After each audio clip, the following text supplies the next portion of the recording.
everybody. Welcome. I hope that you have all been enjoying our very interesting convention so far. We have a very exciting panel discussion for you today. I'm going to let you know what the panel agenda is, and then we'll kick things off by introducing our speakers and starting the panel. So I'll start off by introducing each speaker. And then each speaker will have around 5 minutes, a maximum of 10 minutes, to tell you a little bit more about themselves and what they do with regards to nutrigenomics and precision health. After that, we're going to dive right into audience Q&A. That way, it keeps things focused, and all of our delegates, you all have lots of time to ask your questions. We'll end with closing remarks and a final question, and then we will end our panel promptly at 1:30. So thank you very much, and now we can invite the speakers up on stage.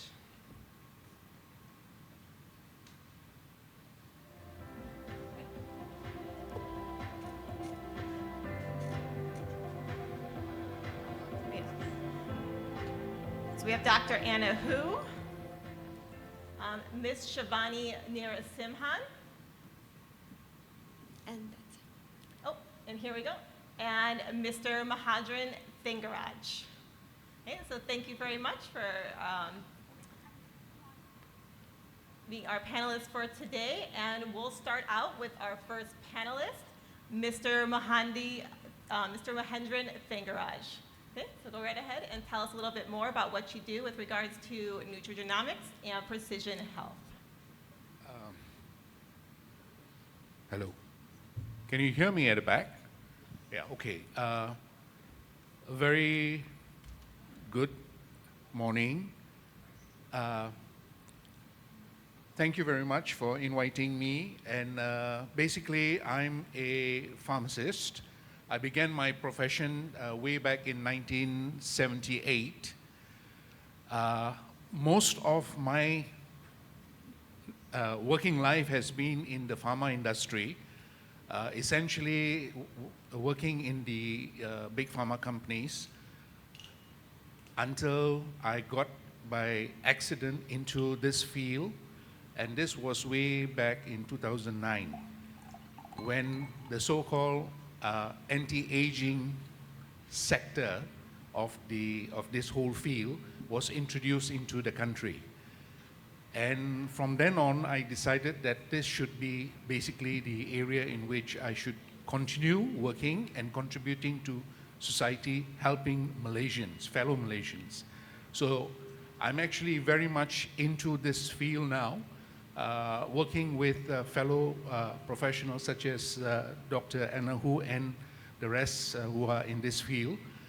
Essentially, it is a very, very interesting thing because as you heard from the presentations earlier from Dr. Roberto, Professor Roberto, it is actually something that can make a huge difference to people like us who are aging. And definitely, this conference is very, very timely for our country. Okay, thank you very much. Our next panelist, Dr. Anna Hu. Should I go with my slides or? Yes, we have a slide. Can I have the for clicker? Anna? You help me to flag? Sorry, I'm trying to find the clicker. Sorry. Thank you. So good morning, everyone. I'm Dr. Anna from Malaysia. I'm a founder and medical director of Anna Hu Clinic. It's founded in year 2010 with the intentions to create a more holistic wellness and at the same time aesthetic. So when I first started the clinic, it's actually an aesthetic clinic. Then I realized that while I'm seeing patients in and out every day, there are a group of patients that they will have excellent result with certain treatment, but some of them just so-so, and some of them no. Then we wanted to explore What's the reason underneath that? Then eventually we realized that it depending on the health status of the patients at that time, that moment. So from there, we realized that if you really want someone to be beautiful, the beautiful needs to be coming from within, and the health status and the foundations of the patients is extremely important. Then, because most of the patients that wanted to be beautiful, they are healthy, then from there, eventually, we slowly migrate into the group of patients which they are in disease condition. Then from the disease conditions, we help them to recover not only on health-wise, emotional-wise, the mental health-wise, and at the same time physical, so that they are able to function their best. So to simplify it, I would like to share with you one of the case of what we are doing. So one of the simple case sharing. So case number 1. So of what you can see here, we have a patient that 48 years old this year, but when she first came to us, she was like 31-year-old when she first started her journey. And during that time, she had multiple challenges in her health conditions, like thyroid conditions, hypothyroid, and then she also have breast cysts, fibroid, female diseases, and things like that. So when the patients first came to us, what we need to do is, just like everybody going to see a doctor, right? With the symptoms, we need to identify what are the disease conditions that the patients have, and then from the diagnosis, then gradually we treat. So what we normally would do for the patients is we will come up with a certain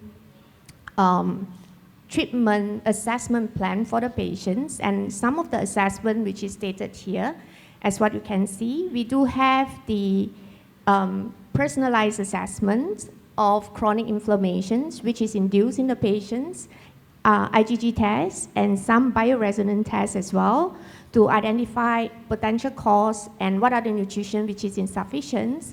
And here, a DNA test, so that we'll be able to bring the patient's health conditions to the next level. At the same time, precisely understand the patient's situations, and this is the blood test. So if you go into individual 1, so day in, day out, just for example, so for this particular patient, one of the challenge is she cannot eat egg white. But this is a chronic inflammation. So every day she's eating egg, but seems to be okay. But the moment when the results came out, we get her not to eat the egg white, her water retentions, joint pains significantly reduced. And this has significantly impact on her future health conditions.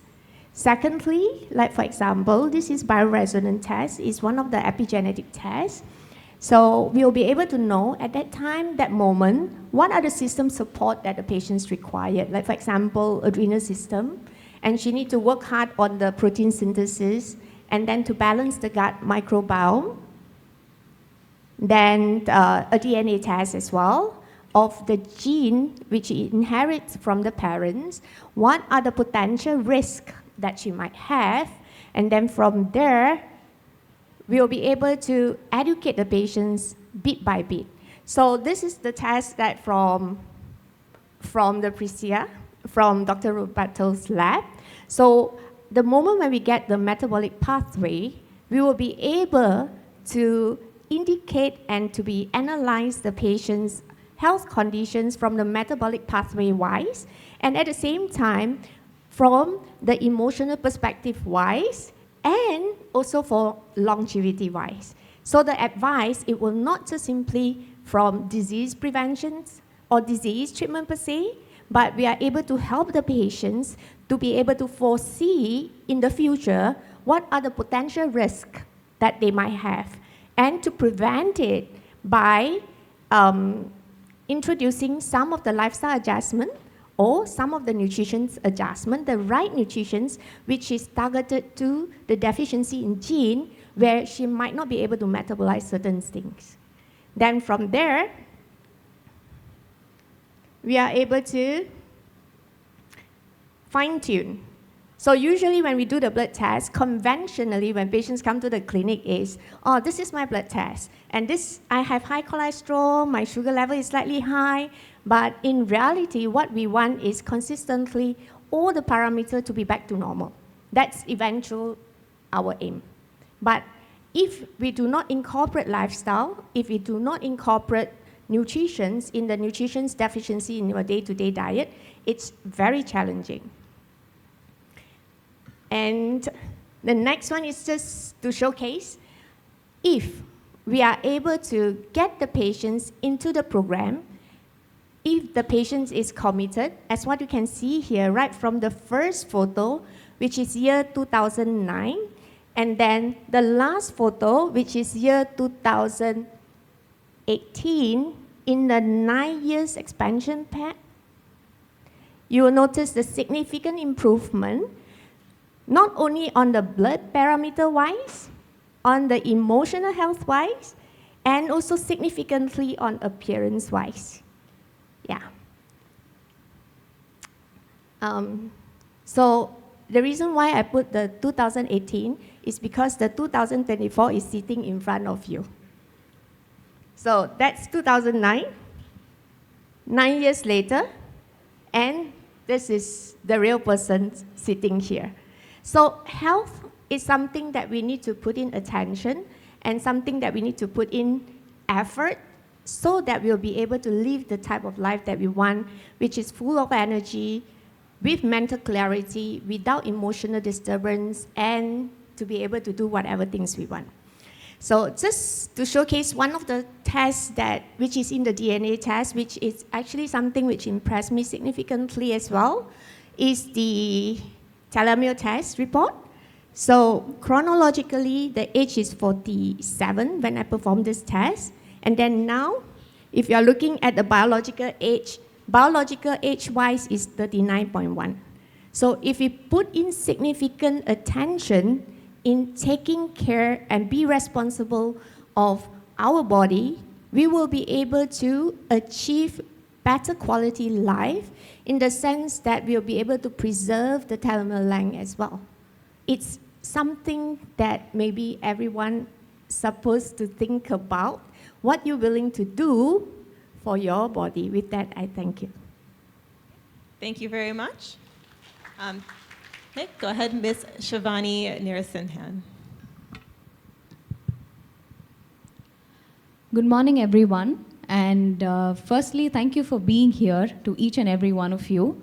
And secondly, I am honored to be a part of this conference where I get to listen to such knowledgeable people like Dr. Roberto, Dr. Rajkumar.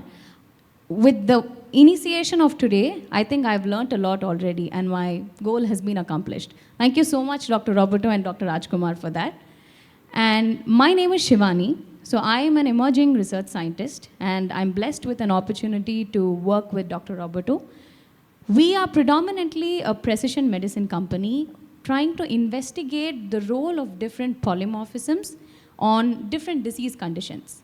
So having said that, it is not necessary that if you have a genetic variation, it should always result in a disease condition. It could also mean that something positive can happen to you in terms of your genetic makeup. It could also mean that in worst case scenario, there can be something that your body is not able to do at its optimum. So we at Precisia, we are predominantly focusing on how exactly we identify the molecular mechanisms which Dr. Roberto showed in the form of the metabolic pathway that he created, how exactly these genetic markers can influence your pathways, resulting in the production of certain proteins, which can ultimately influence your phenotype. So at the root level, if we are able to identify these key factors, mission accomplished. So we are able to target it with the help of right cofactors, which we call as supplements. But if you look at it from the root level point of view, they are your cofactors, they are your basic amino acids, which body needs for its optimum functioning. So I am working as I'm an emerging research scientist, working with Dr. Roberto Grobman on all of these aspects. And my background is mainly majoring in biomedical, biotech, and data science from Australia.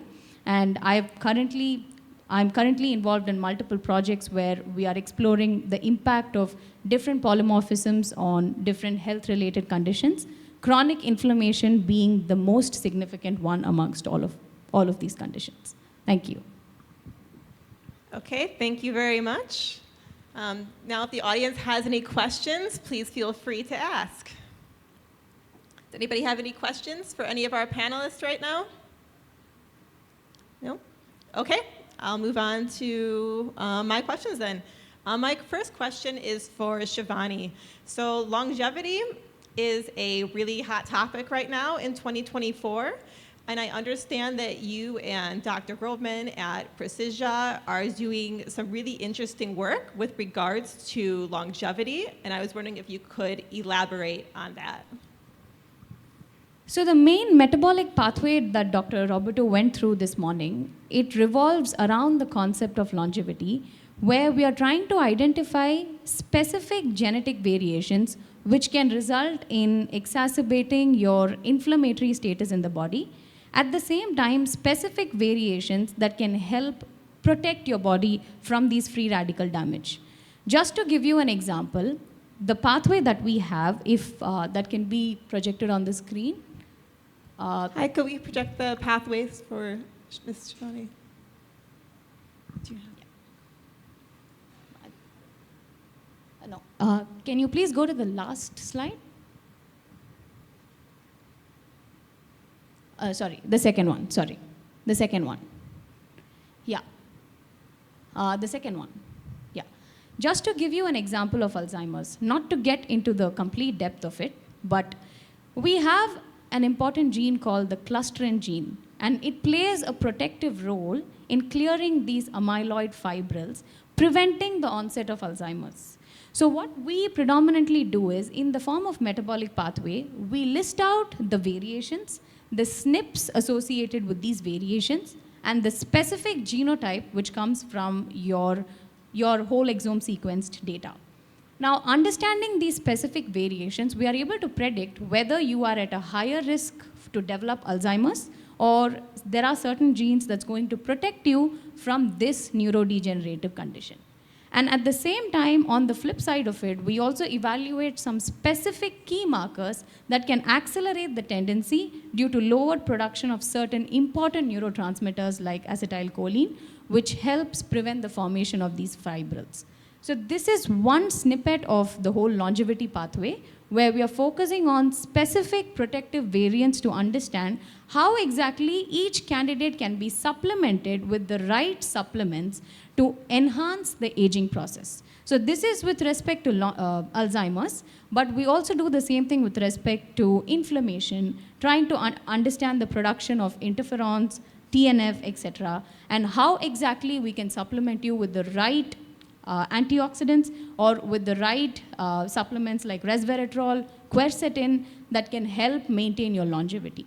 So this is one aspect of longevity that we're looking at predominantly from the metabolic pathway. Okay. Very interesting. Anybody have any questions with regards to this pathway in Alzheimer's disease? Okay. Then I'll move on to another question for Dr. Anna.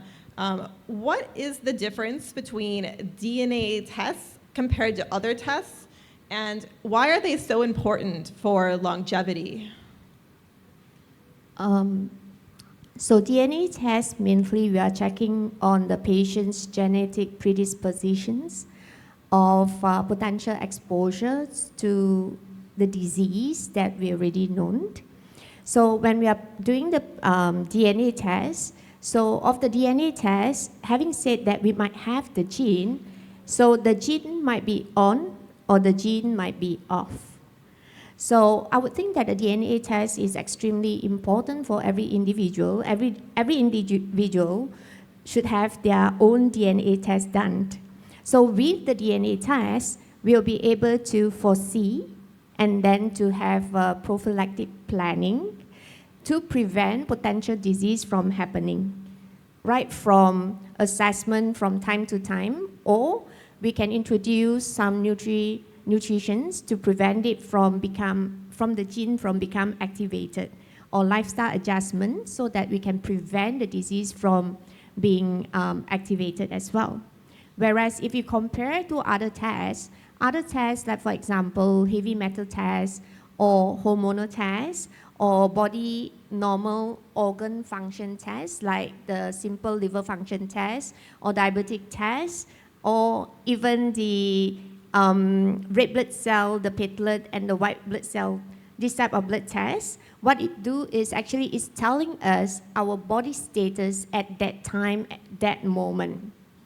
So by combining the DNA test with the biochemical tests that we have in the body, we'll be able to visualize of that particular person at that time, that moment, what's the body situations or conditions like, and at the same time, we'll be able to come up with prophylactic or future planning to prevent disease from happening.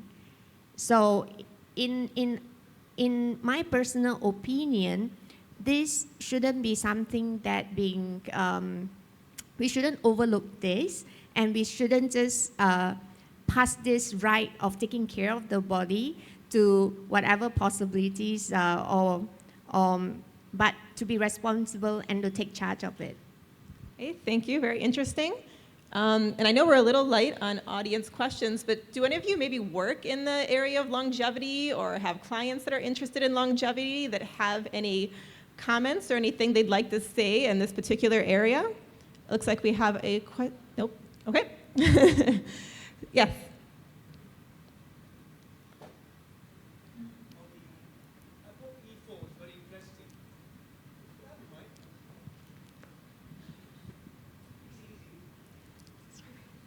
Yeah, it's kind of hard to get out there towards the mics there. She's even faster than I am. Yeah. This ApoE4 is very interesting. I've been interested in anti-aging for the last 20 years. And we know that people who manifest the ApoE4 gene in a family, they're the ones who are most likely to get Alzheimer's. So do you all actually go ahead and then treat them directly using the same metabolic pathways? Or do you just refer them for genetic counseling? That's actually a good question, doctor. So what we do if we are able to go back to that slide, the pathway that Dr. Roberto has created, it clearly emphasizes on the relevant supplements that's going to help increase the production of acetylcholine, which will in turn depress the production of beta amyloid fibrils.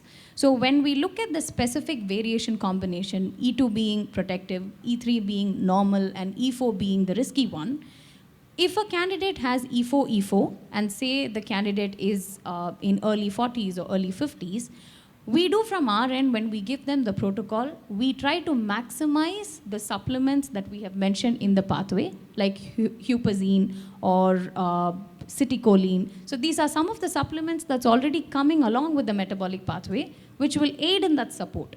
Which is why we recommend to most of our patients that they do it early on in life so that they understand the combination and they are able to start the supplement intervention. And if the person is quite old, then we direct them clinically, so under the advice of Dr. Roberto again.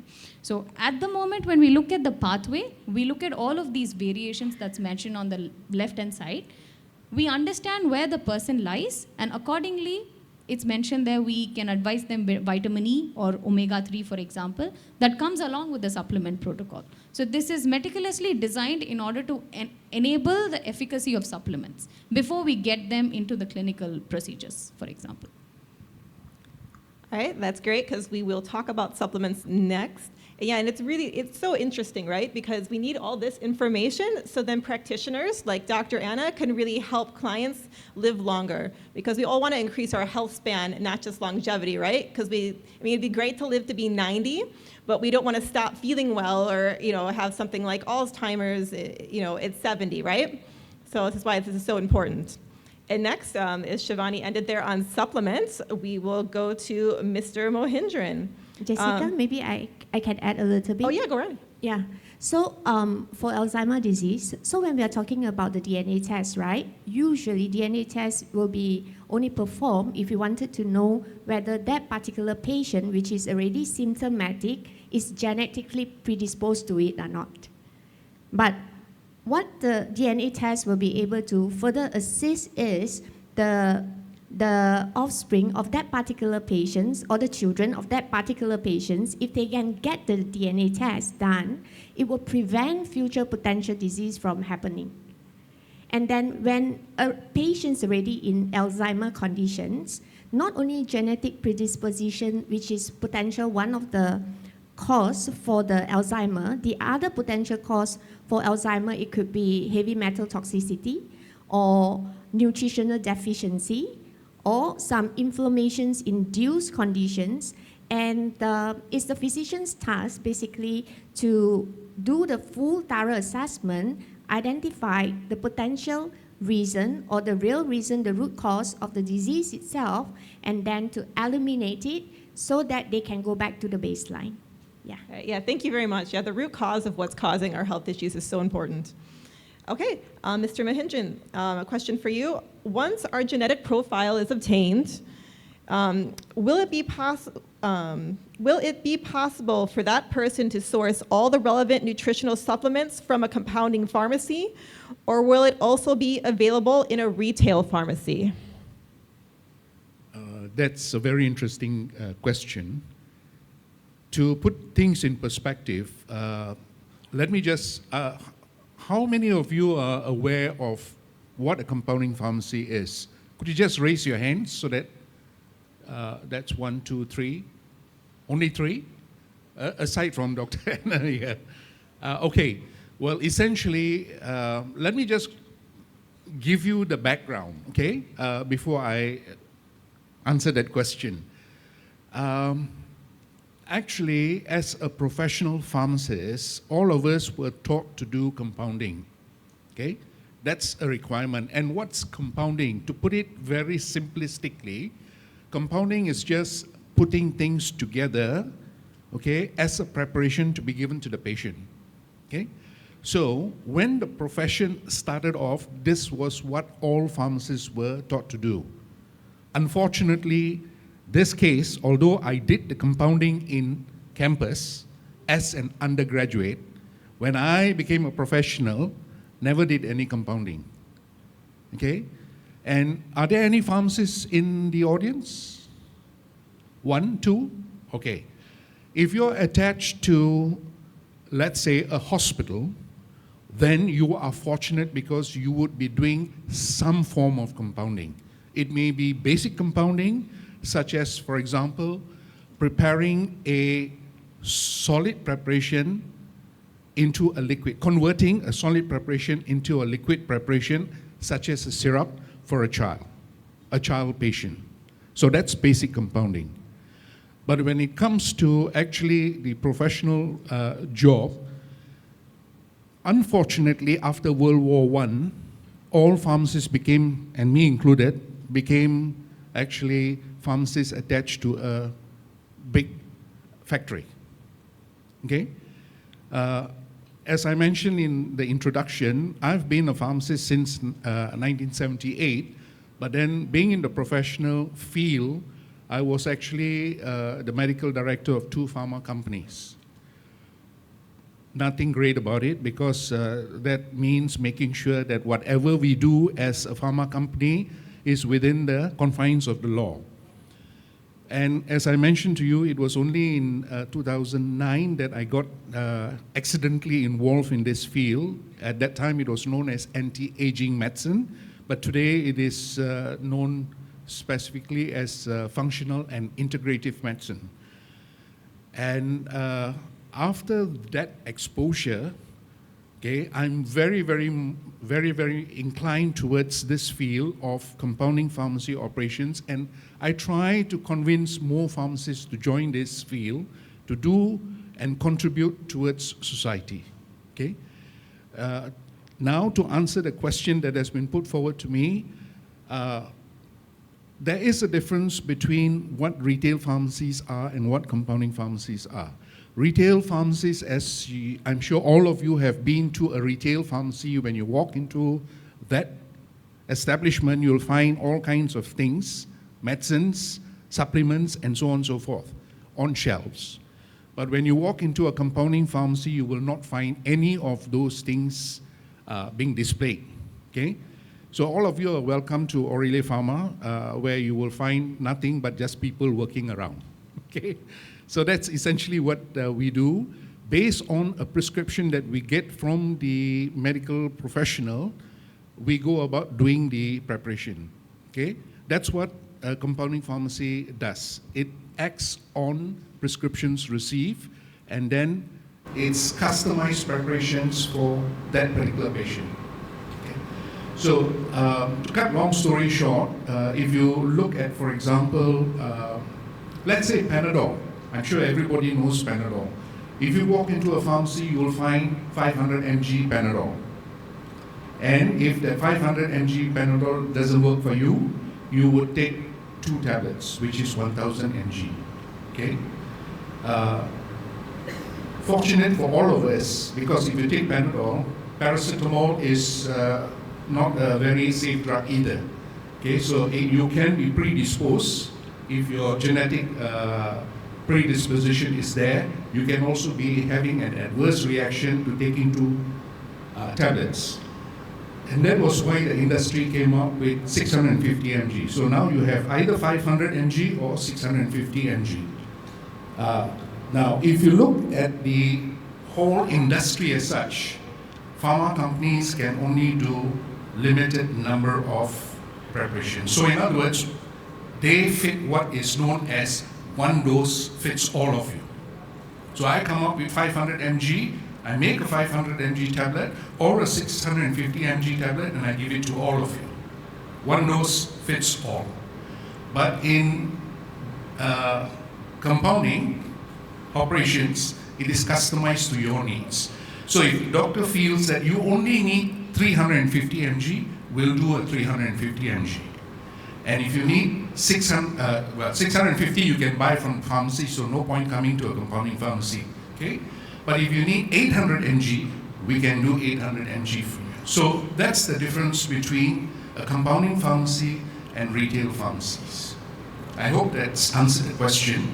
But if you do have any other queries, I'm here. Does anybody have any questions? Great, we have a question. Good morning. I don't know whether this question will be relevant in this forum. You're speaking about DNA tests, so many things. Where does this nowadays, a lot of the tendency is toward traditional medicine. The TMC, traditional medicine is one way a lot of people are going into, even in hospitals, Ayurveda, Siddha, homeopathy and all that. Where does that aspect of traditional medicine come into this latest way of longevity and all this? Will everyone be able to help? There's so many longevity supplements that are promoted to help longevity, right? And so those kind of supplements that you're prescribing people, or you have compounding in retail pharmacies, and I think also how do we know which ones to trust? There's so many brands.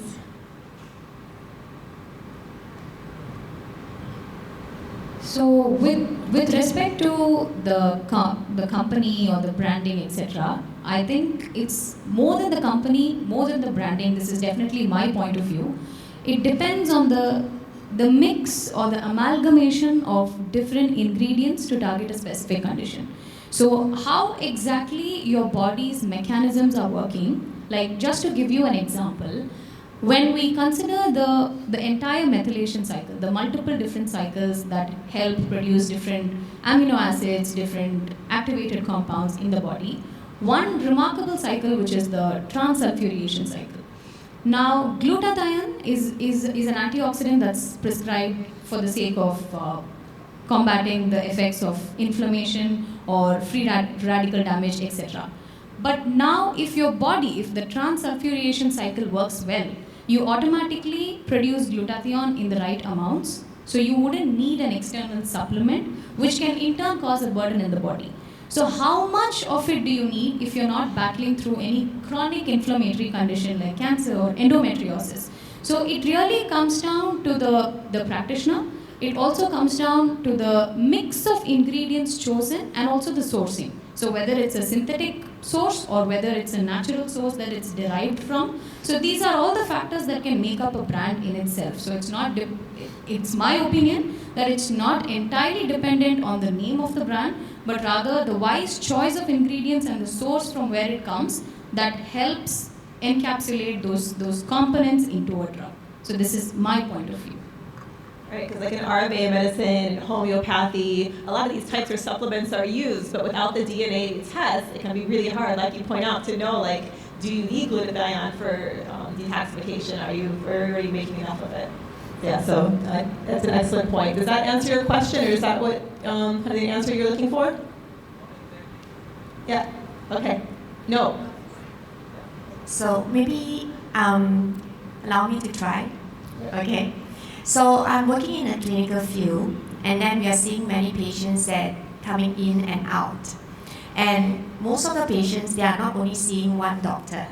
They might be seeing like holistic care provider, like for example, Chinese ginseng, or some of the Ayurvedic. Some they go to the homeopathy doctor as well, with the ultimate aim, which is to be cured of the problem that they are suffering from. So I'm Western medicine trained, and from my perspective, whichever method medicine works, it's the medicine for that particular patient. But in my practice as well, sometimes we do encounter where patients come in sourcing too many practitioners, and then when they come to me, for example, because I'm also doing some of the hormone therapy for patients as well. So when we perform hormone assessment, we will have blood tests. That blood test indicate the hormone level of that particular patient at that time, at that moment. So when the patients come to us, we do the blood test. So sometimes the blood test, if the patients are not on any medicines at all, the blood test indicate the organ functions of that time, that moment. For example, adrenal gland, it produces cortisol. So when I check the patient's blood, the cortisol level is as such. And if the cortisol level is low, sometimes we will support the patients by giving oral cortisol, which in other words, it can come in the form of prednisolone or hydrocortisone, just to support so that the patients have less or lower inflammation. Now, patients come to see us, and now there are so many medicines available in the YouTube. So when we're on the YouTube, people will say that, hey, this medicine will be able to reduce joint pain, that medicine is able to reduce rashes on the body, and then no steroid, nothing. It's just herbal based only. So some form of medicines, it might be from Indian form medicine, some it might be from Chinese, but those from the YouTube are not registered. When those group of patients come to us, when we check the blood test, then we might notice that the hormone level might be way higher than what it's supposed to be. So logical thinking, we will be thinking that this is the organ production, plus whatever external source which is introduced to the body, equivalent to the blood test result. Okay, this is from unknown source. So sometimes when the patients under Chinese medicines, physicians follow up, or Ayurvedic, and then when they come to us, we also help them to do the blood test. And then from the blood test, we might notice that the hormone, like for example, menopause lady, estrogen, progesterone is supposed to be very low. But some form of herbal, maybe from the traditional therapy, and when the patient consumes it, it might be able to give rise to slightly higher progesterone, slightly higher estrogen. So my personal opinion, I would think that some form of herbs, if we investigate further, it might contain certain form of hormone source of product in it as well. So the reason why traditional medicine work, the reason why other form of medicine work, is because we are trying to heal the patients from the perspective of assessment of each individual medicines is being taught. As long as the patient is well, the symptoms relieve, there's no long-term side effect, I would think that it's okay. Because towards the end, whoever you wanted to serve is an individual, is a human being. To make sure they are physically healthy, they are emotionally stable, they are able to function without pain. Yeah, that's my personal opinion. Okay, thank you very much. Yeah, how many people take supplements? Right, most of us probably take some kind of supplement. But like how many of us have had it recommended to us, or how many of us have just grabbed it off the shelf, right? So I think that's why it's so important that it's personalized by a pharmacist. Right? Just for your information, most of the Ayurvedic, even Chinese traditional medicine, is being utilized by holistic medicine as well. Yeah. For example, the Indian ashwagandha are being used to support the adrenal gland nowadays, and the Chinese ginseng is also used to support the adrenal gland. The source might be different, the area of medicine might be different, but with the same aim. Okay. Great. Any questions? Okay, I will move on to our next topic. So I have a question for Shivani. How is Precision leveraging whole exome sequencing to identify meaningful polymorphisms? And can you also explain what whole exome sequencing is for us lay people? So at Precision, we are predominantly focusing on evaluating the protein coding genes, which is the exome region of the entire human genome. And we are mainly looking at understanding how your single nucleotide polymorphisms, single nucleotide variants, can result in something both that could be good, that could be bad. So having said that, we are not 100% doing a clinical exome where we try to map only the pathogenic variants to a certain disease condition. Pathogenic, 100% it can cause that disease. But rather, we are more focused on evaluating things that can happen on your day-to-day life, which can influence these minor variations just by a substitution of a nucleotide, which can totally change the protein product. So this is exactly what we are trying to do in the form of our precision medicine pipeline, where when we evaluate your exome, we try to understand what could be the differences that you and I share, given the fact that 99.9% we may be similar, but what's the remaining 0.1% that can contribute to the drastic differences that we are able to see as we speak. When we evaluate these genes and these variants, which are the single nucleotide variants, we get tremendous amounts of insights on whether a certain variation can cause a disease condition or whether a certain variation can be protective. So this is why we reiterate on whole exome sequencing, because this is not something on the clinical end of the spectrum, but rather on the preventive side of the spectrum, where we draft a metabolic pathway and we try to evaluate the components that can cause these variations and what could be the final impact of these variations on the human system. Once we have a clear understanding of your multiple pathways, like be it your amino acid cycle, your neurological pathway, the way your neurotransmitters are produced, your pathway in the liver that can contribute to fatty liver, once we have a complete and comprehensive analysis of all of these segments in the form of genetic variations, we then go ahead to find the most suitable cofactors for the body that can help maintain or prevent the detrimental effects of certain specific variations. So this is how we are trying to utilize the whole exome sequencing platform in order to identify the protein coding areas that can contribute to something both good and bad, not just the bad part of it, but also how the good can be leveraged or optimized and how the bad can be nullified. The effect of the bad variants can be nullified with the help of certain important cofactors or polyphenols, etc. All right, thank you very much, Shivani. And now we have some audience questions that came in through the QR code. So we'll go ahead and ask those next. Yes, so we have a question from Karthik from Qualitas. What are the biggest challenges in implementing Nutrigenomics into everyday clinical practice, and how can we overcome these barriers to make personalized nutrition more accessible? And on top of that, Could you also address data breach and privacy concerns if genetic information is used in nutrigenomics? So when it comes to the field of nutrigenomics, just as we speak, the whole field of genetics emerged after the establishment of the Human Genome Project. So nutrigenomics or epigenomics or even microbiomics, they are all emerging fields.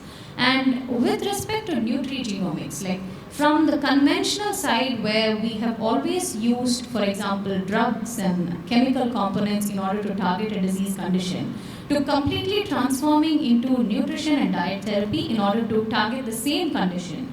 For example, IV vitamin C for even cancer-like conditions versus the conventional chemotherapy or radiotherapy, it's probably the curve that's quite challenging to go up, mainly when it comes to imparting this knowledge to audiences that nutrition can actually revolutionize your genetic makeup. It can revolutionize the way your cycles can function in the body, but we need to get the message across to the audiences because it's still an emerging field of science. Just as how we speak about genomics or bioinformatics or metabolomics, proteomics, or different omics methodologies, they're all emerging after the establishment of Human Genome Project. So for people to be able to leverage the flexibility and have that full level of understanding that a simple dietary change that you can do on a day-to-day basis can hugely impact the way you respond to a certain disease condition in the next few years. That's the most challenging part, is what I would say from my understanding and experience of the Southeast Asian cohort. All right, thank you for the answer. We also have a question to Mr. Mahendran. How to assist patients in selecting tailored supplements based on their specific health background. This is from Dr. Nora of LB Medical Clinic. I think that would be a more appropriate question for Dr. Anna Hu. Okay, I'm now going to pass the buck to Dr. Anna Hu because she's the medical specialist in this case. She assesses the patient and she sends the details over to me as a prescription to be compounded and prepared for the patient. But just to touch the issue, the patient is actually analyzed or investigated fully by the doctor. And in that context, things which are looked at essentially would be the hormonal profile of the patient, as well as the standard investigations such as liver function, renal function, and etc., depending on what the prescriber thinks she or he needs to look at in this particular case. So based on that, the decision is taken as to what the patient may be deficient in. This is a basic case not including the genetic profile or genomic profile of the patient. Would you like to add on anything, Dr. Anna? So usually when the patients come to us, there's always one reason why. So the reason we call it, what's the patient's aim? What do they wanted to achieve? So one of the commonest reasons that the patients come to us is because of, for example, like knee joint pain, especially for those people aged 45 and above. Then they might notice that a bilateral knee started to be a bit swell. So when they come to us for that particular purpose, so what we will do is we will do assessment. When we perform the assessment will be, we wanted to know the patient's conditions that time, that moment. So we will do a blood test to check on the biochemical status of the patients at that time, that moment. And we'll, at the same time, we'll also request for X-ray for the knee as well. The X-ray knee will allow us to know of the conditions of the knee joint at that time, that moment. So from there, we will have the patient status at that time, that moment.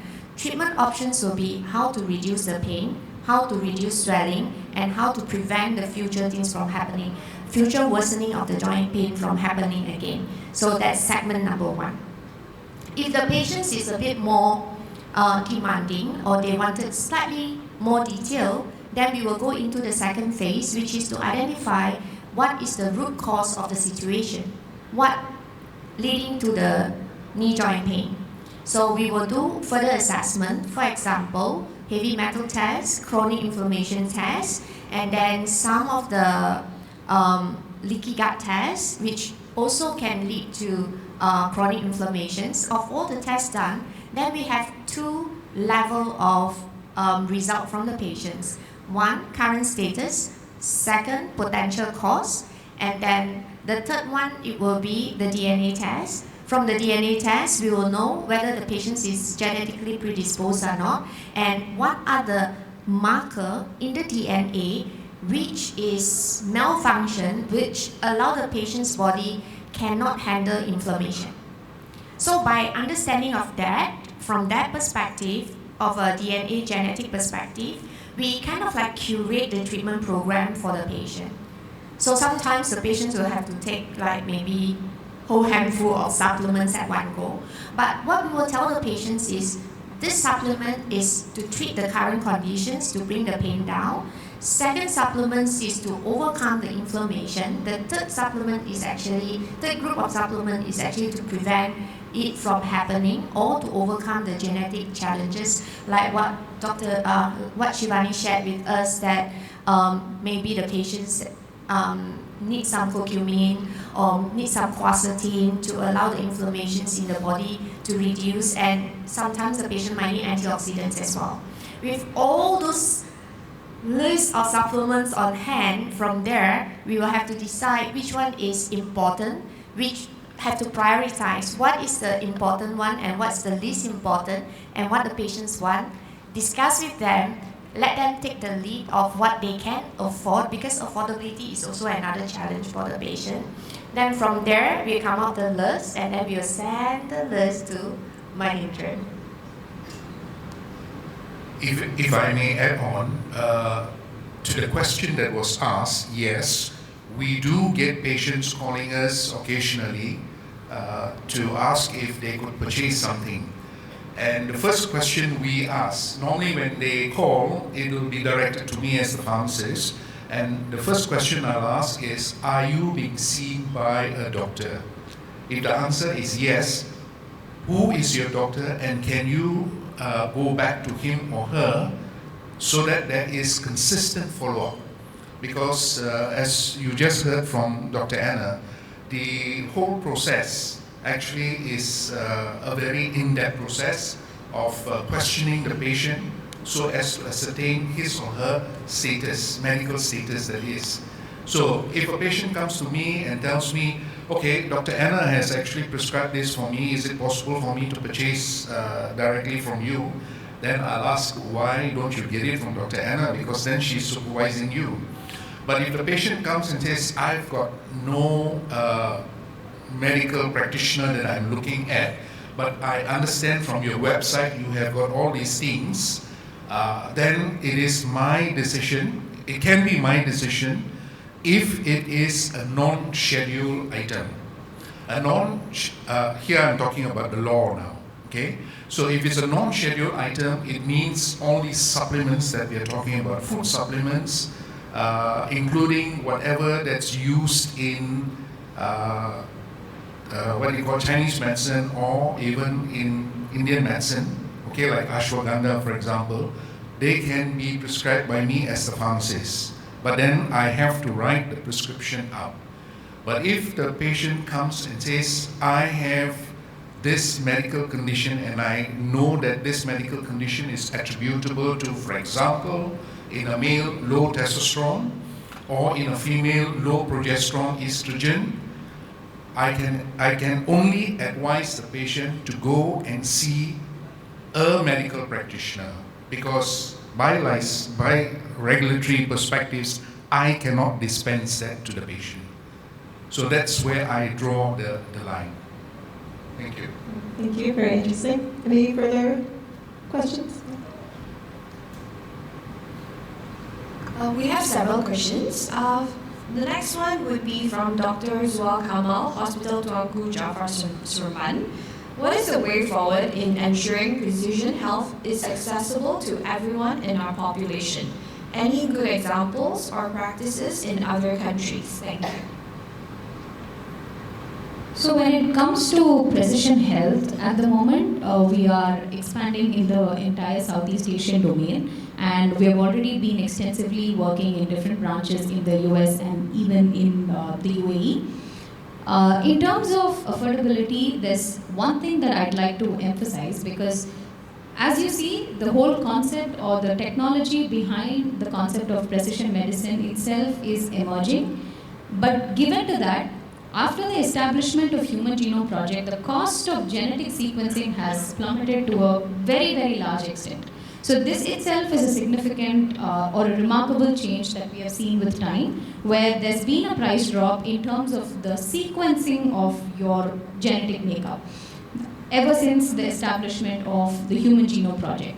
But when it comes to precision health, we are not only looking at the sequencing part, but we are also looking at multiple different components. For example, we are looking at the sequencing part of it. We are also looking at the treatment intervention, which includes your deliverables, your protocol that you need to follow post understanding your single nucleotide variations. So it is not only about the sequencing, but also multiple different factors that's going to give you access to the 360-degree view of the precision medicine concept. So it is evolving. It is a booming field at this point in time as we speak. And it's my belief and understanding that in the next few years, in the next decades that's yet to come, we will definitely look at the reduction in the cost and increasing the affordability of the whole precision medicine concept, because we have already set foot into that domain.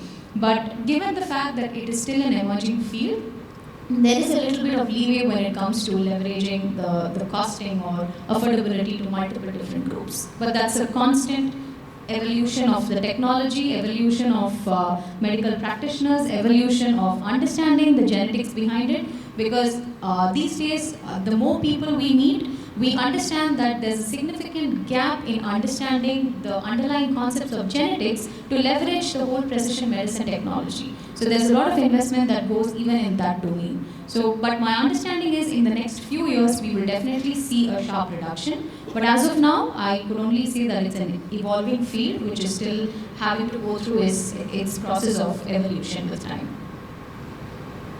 Thank you. All right, thank you for the response. Another question we have from Shafi from Click to Health. He asked, if compounding pharmacy is introduced, will it later eliminate retail pharmacy in the future, or hospitals may not have a pharmacy department? That's the first question. Second question is, what is the best medicine today invented by compounding pharmacy that is the same or more efficient compared to Panadol? Question 1, I'll take this. Question 2, I'm not so sure whether I can give you an answer. But let's take question 1 first. And that is whether compounding pharmacies will actually lead to the extinction of retail pharmacies. The answer is, I don't think so. Because there is still a place for both to survive. Unless in the future everything becomes precision medicine and then everything becomes customizable. And we know that in this era, that's not going to happen so soon. I say this because it's being now, as I mentioned to you, I got into this field by accident in 2009. We are now, and Aurelia actually came about in 2011. So 2 years later, the company was set. So it's we are in our 14th year of operations, and the medical field is still very, very limited in terms of doctors who are in this area, because I call most medical practitioners as mainstream. And mainstream is what I used to work in before as a pharmacist and medical director of those companies, because we think that basically there are places for both to operate. Okay. I hope that answers the first question. With regards to the second question, and that is, what was the second question? The second question was regards to. So the second question is with regards to if there is the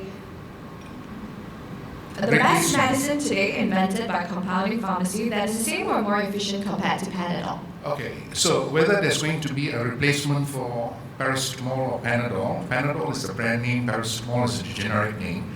At the moment, there are possibilities of using supplements to actually alleviate pain.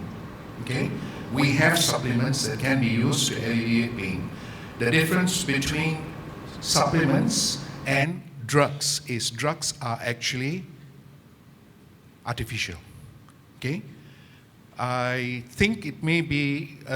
Let me just give you another example. Besides answering that question, you see, why did actually compounding pharmacies come about? I mentioned earlier on that pharmacies were actually people like me who were doing the compounding as a profession when we started.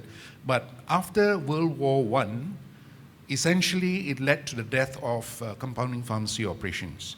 So people like me became more the slaves of big pharma companies. Why? Because they produce all the drugs in the factory, okay? And as I said, one dose fits all, so produce that, and then after that we go out and market it, okay? Now, what actually brought about the change, historically speaking, was actually women and postmenopausal women who were on supplements. What supplements? Hormonal supplements. So they were on, anyone here knows what they were on? They were on Primarine, okay? And they were on progestogens, okay? So these were the two that were being given to women, postmenopausal women, and then they decided to do a study to look at what actually happened to these women. And this is what was mentioned by Dr. Rajakumar just now, right? About RCTs, randomized clinical trials. So they did that clinical trial. And then they found that there was an increasing incidence in this population, okay, of patients. And that was known as the WHI, Women's Health Initiative Study, okay?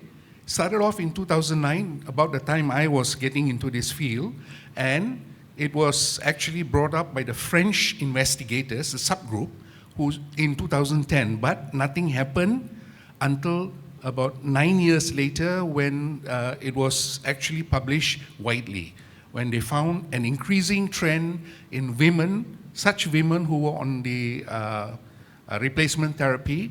There was an increasing trend in all the adverse events, all right? There was increased cardiovascular effects in the sense that more women were actually getting heart failures and strokes and so on and so forth, plus also an increase in the incidence of cancers, breast cancers, ovarian cancers, and so on. You can actually go to Google out WHI and you'll find the details there. That was what brought about the change. And then within the US, there was a redevelopment of compounding pharmacy operations. Why? Because compounding pharmacies do not use what the pharma companies were doing. Okay? Now, I come from the pharma background. I'll give you the background to how pharma companies work.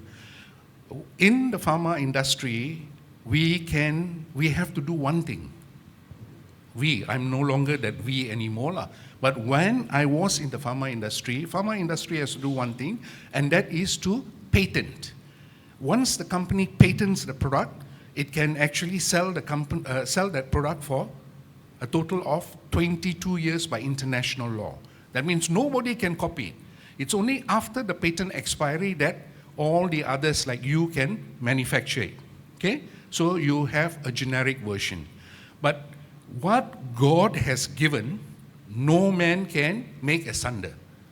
Meaning, what's appearing in all of you ladies is your hormone estradiol and your hormone progesterone. Okay? Those are normal hormones in a woman, so they are known as bioidentical hormones. So it was because of this that that compounding pharmacy operations had a resurgence preparing preparing these bioidentical hormones. That's how we started. And at the time when we started, our range was only so much, okay, because it was focused on preparing bioidentical hormones. The hormones, like for example, I mentioned Primarine just now. What is Primarine? Primarine is the brand name. Have you heard of Primarine? Correct. Primarine is an acronym for pregnant mare urine. So what the companies, the pharma company was doing was actually fertilizing, impregnating the horses, and the horses then had a surge in their hormone levels. They extracted they collected the urine, extracted the estrogen, and then purified it, made it into a pill, and then after that feed it to women. So that is the background to Primarine. As Doctor mentioned, Primarine means pregnant mare urine. It is bioidentical, but it's bioidentical to the horse. It's not bioidentical to all of human women. Okay? So that's the difference, and that has been the background to the resurgence of compounding pharmacy operations. And that's why when I got to know about this, because at that time it was never actually in my mind, okay? But today, it's a different perspective altogether, and I hope that answers the question. Yes, we have replacements for paracetamol, but it's in the form of supplements that have got an effect bringing about pain, analgesic effects. All right, thank you, Mr. Mahendran. We also have one more question from Karthik of Qualitas Clinic. Is there any plan in the future, or how do you think we will be able to cooperate other areas such as metabolomics and proteomics? I did not quite get that question. Can you elaborate from which dimension are you talking about when it comes to metabolomics and proteomics? Can I invite the person to use the mic instead?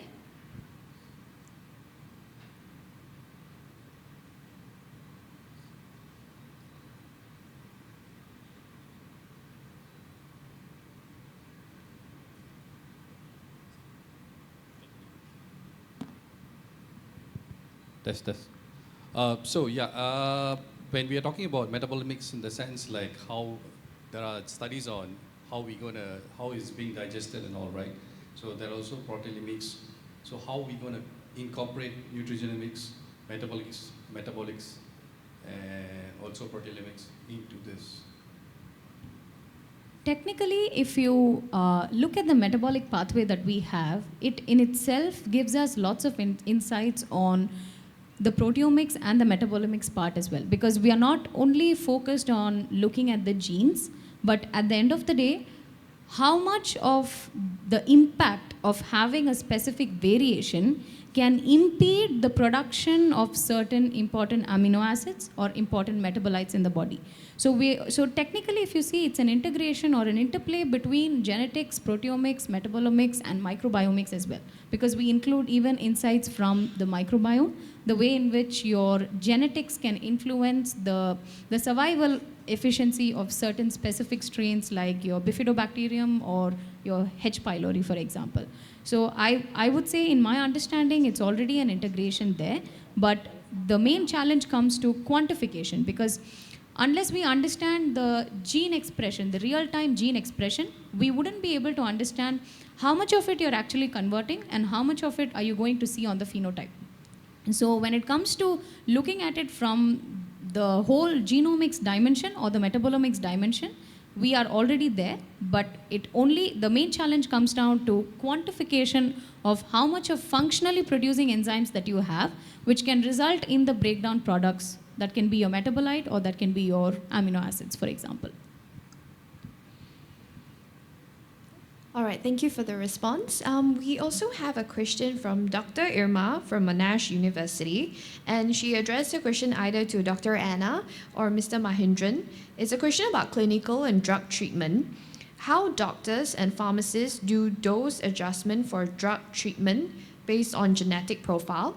Is there any protocol or clinical guidance for drug choice or dose adjustment, just like the one for renal failure patients? Thank you. Okay. Usually, for example, when we're talking about renal failure patients, what we normally do is actually we will work together with the renal specialist, and then most of the medicines will be prescribed by the renal specialist, because the dosage will be calculating according to the EGFR and also the patient's body weight. And then from our perspective is we will be suggesting the nutritions, lifestyle adjustments, and some of the supplements which is in food base to the patients. And then assessment-wise, how do we do it is we will, when we initiate the supplements to the patients, we will get the patients back and then to do a blood profile to make sure, number one, there's no reactions to the liver, there's no reactions to the kidney, and then it's not impacting the patient's EGFR, the excretion rate as well. And then at the same time, we also monitor the patient's body conditions. For example, the in-body test, we will be able to get the body phase angle, which is the intracellular nutrition status, and then the ECW, extracellular water ratio, because from here we'll be able to know whether is there any excess water retentions in the patients or not. We will measure the intracellular and extracellular water retention. But usually for patients with kidney problem, we will work closely with the renal specialist, because most of the supplements or most of the medicines which is given to the patients is either metabolized in the liver or metabolized in the kidney. So for this specific group of patients, we need to work with care. And then dosage adjustment is always start from the lowest, tolerating well, then we gradually increase it until we see clinical significance. Just adding on, this is a two-way process between me as the pharmacist and Dr. Anna, or even any one of you as the prescriber. Usually we are guided by a certain limit, okay, of dosing from low to high.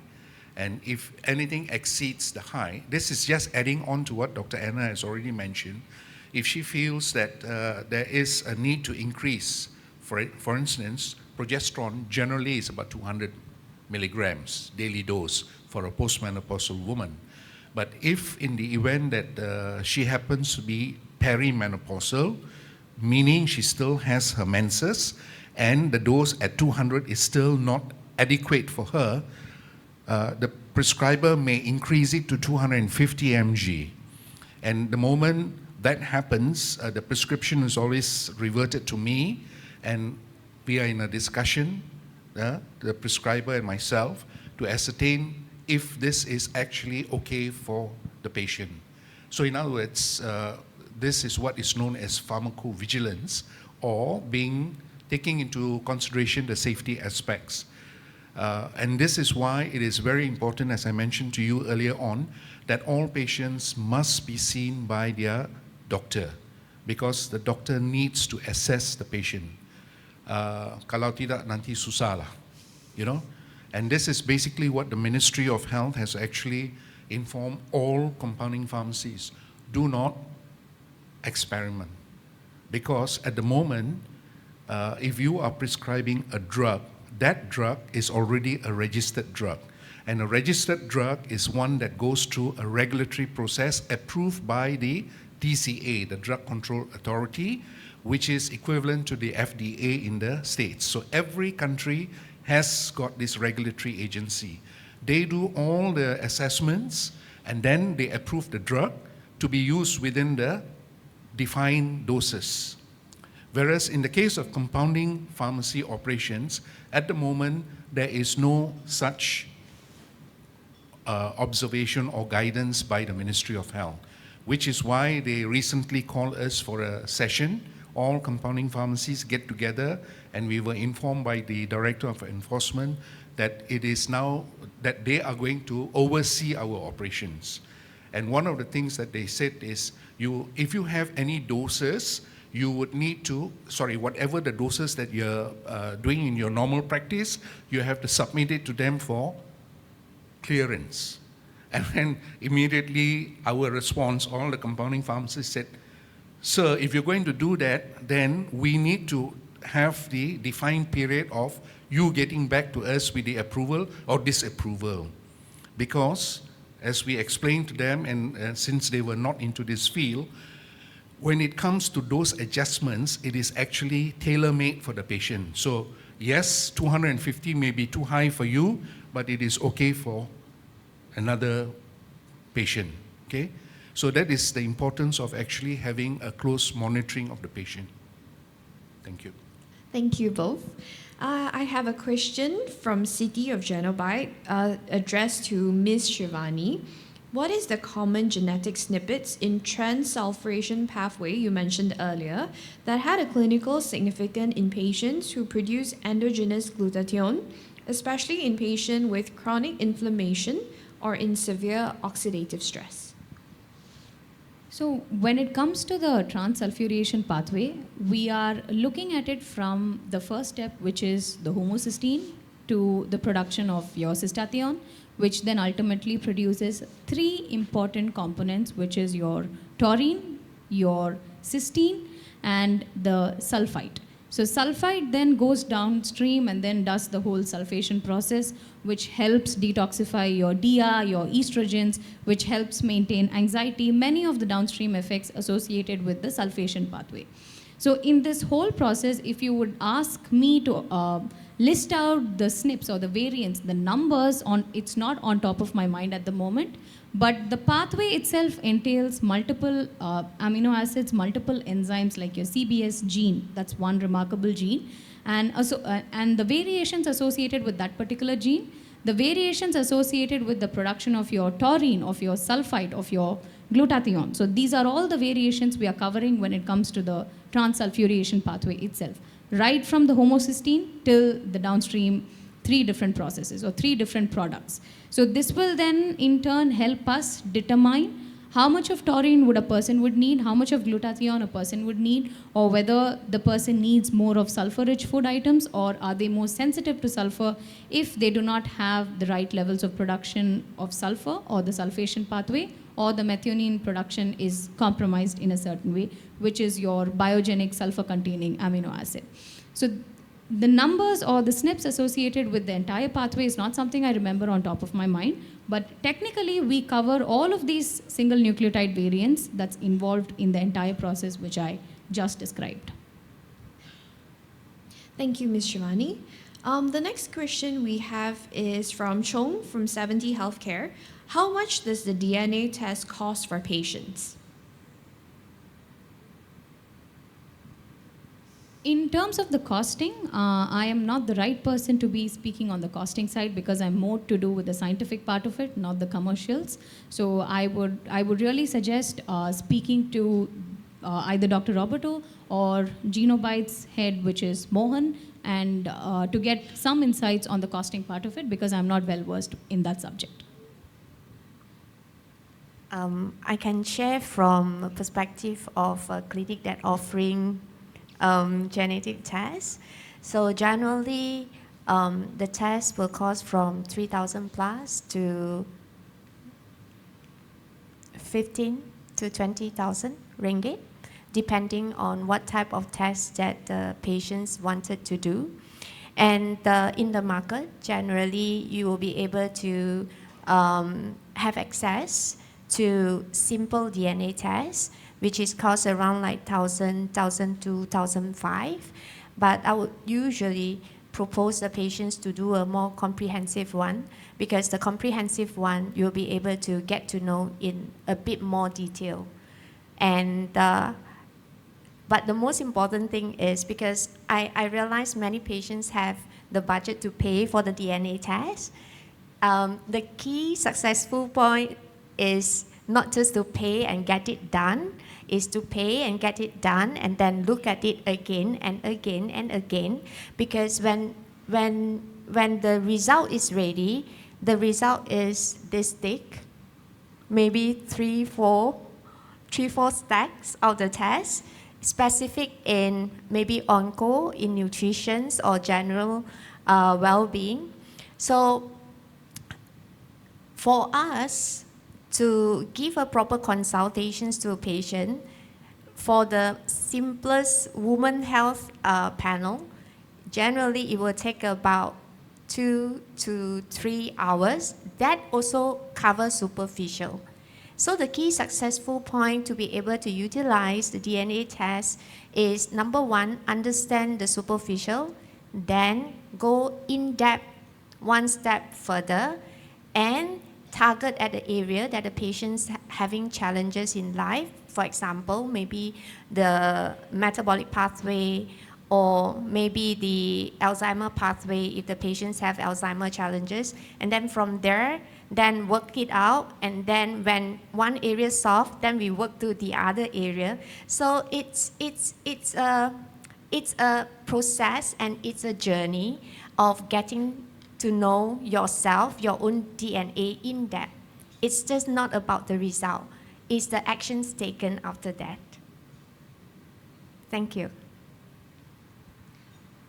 Thank you, Dr. Anna. That is all the questions that I have from the floor. Okay. Well, I have a question for Shivani about sample collection, especially for those of us who are thinking about offering this test.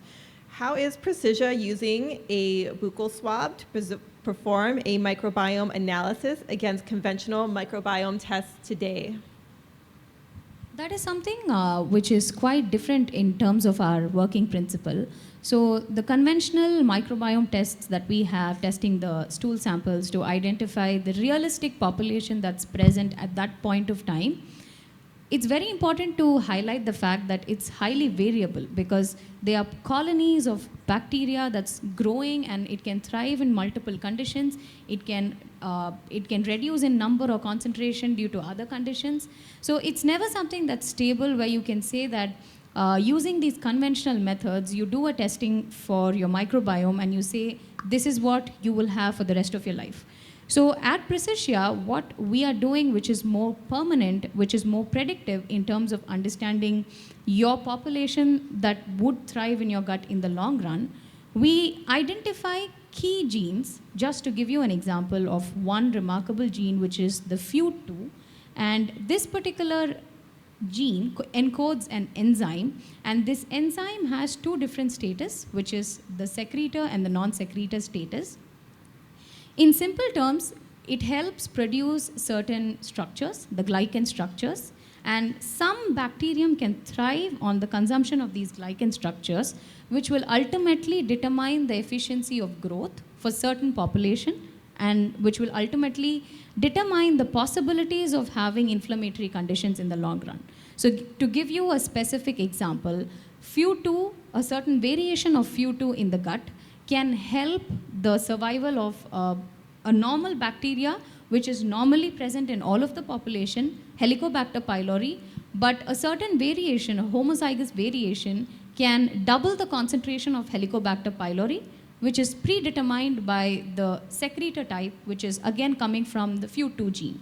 So by looking at these SNPs related to your FUT2 gene, we can predict if you would have more Helicobacter population, ultimately falling prey to conditions like gastric cancer or colon cancer, for example. So when we look at these SNPs, we identify your inflammatory status that could result in cancer in the long run. So this is how we are doing the entire microbiome analysis, not the realistic composition of microbiome, which is highly, highly variable, but rather trying to understand the dominance of certain strains due to the presence of certain genes like your FUT2, and the dominance of certain strains, whether they are good or bad for the body, and if they are bad to the body, how can the effect be nullified with the help of unique probiotics, which we try to formulate on our own at Precisia. So this is what we try to determine, and I do have a slide to accentuate the whole concept of how we do the microbiome testing. Slides. Yeah, it's the next one. No, the next one. Next. Yeah. So this is just a snippet of how we do the microbiome analysis. Now, giving you an example that this particular patient might have a likelihood of having Clostridium difficile in high concentration due to the presence of certain specific variants. Now, having C. difficile in higher amounts can ultimately result in inflammatory conditions, colitis, etc. So how can we then, with this information that we have, select the right probiotic strains, which is again given on the right-hand side. Not all of these strains, but a combination of multiple different good bacterium that we send into the body, which will help nullify the effect of the bad one that can grow out of proportion. So this is not a realistic quantification of the bacterial strains, but rather trying to understand, based on the genes that you have in the system and based on the unique SNPs that you have, what can thrive better, what can not thrive or not grow, and what can thrive better. Is it a good one or is it a bad one? If it's a good one, how to keep it sustained, and if it's a bad one, how to nullify the effect with the right mix of probiotics. Okay, thank you very much, Shivani. And unfortunately, we're coming to the end of our panel discussion. But very quickly, can somebody just give me any, a prediction about the future of where this is headed? Especially given it's come so far, right, since the Human Genome Project in the 1990s really, kicked all of this off. So very briefly, any future predictions about where this is going in your respective fields?